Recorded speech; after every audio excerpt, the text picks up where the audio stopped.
Beginilah cara kerja mesin jet. Sebagian besar pesawat bertenaga jet menggunakan desain turbofan.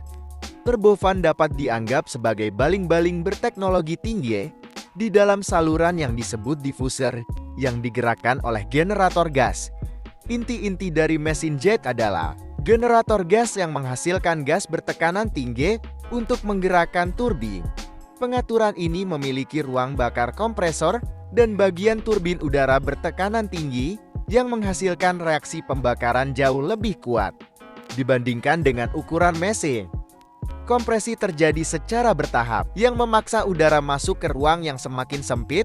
Tahap kompresor tunggal terdiri dari rotor yang berputar dipasangkan dengan cincin ventilator stasioner yang melekat pada selubung inti bilah rotor memutar udara saat mereka memaksanya melalui baling-baling stator.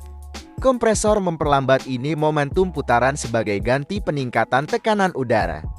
Kompresor mempunyai 4 tahap tekanan rendah dan 10 tahap tekanan tinggi. Udara ruang bakar dicampur dengan bahan bakar dan dinyalakan saat melewati ruang bakar dan dirancang untuk memutar bahan bakar dan udara yang masuk agar tercampur rata. Beberapa busi tidak berbeda dengan busi yang terdapat pada mesin mobil untuk menyalakan ini. Campuran dan reaksi menyebar secara merata di sekitar ring setelah dimulai.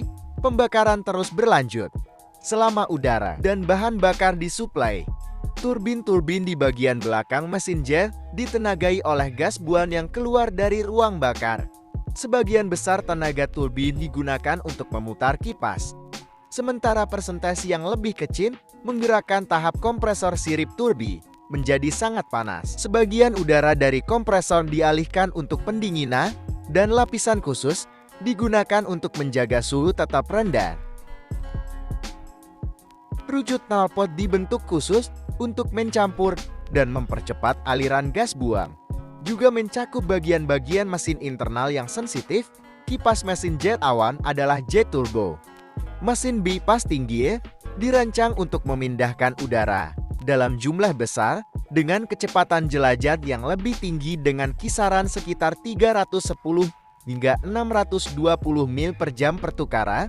Untuk efisiensi tinggi adalah ukuran mesin-mesin bypass yang tinggi dengan kipas yang sangat besar. Dibandingkan dengan ukuran inti pesawat komersial atau pesawat angkut militer. Ini adalah contoh aplikasi kecepatan buan yang merupakan faktor utama dalam kebisingan mesin jet.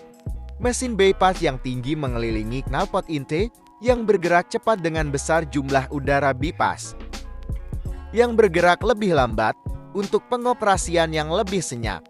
Pesawat tempur militer menggunakan mesin bypass rendah yang lebih kompak, memiliki rasio power to weight yang tinggi ditambah kemampuan supersonik dan afterburner sebagai ganti dari hal-hal seperti kontrol kebisingan yang buruk dan konsumsi bahan bakar yang tinggi. Mesin afterburner berperforma tinggi mungkin memiliki kemampuan afterburner bahan bakar tambahan disemprotkan ke bagian pipa jet di mana ia bercampur dengan gas buang dan dinyalakan sehingga menghasilkan pembakaran tahap kedua.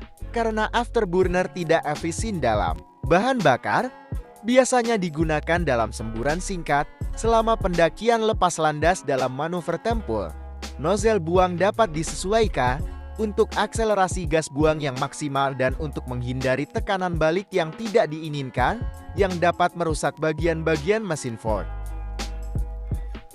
Jadi demikianlah penjelasan saya mengenai cara kerja mesin jet pesawat. Semoga Anda bisa memahaminya. Terima kasih.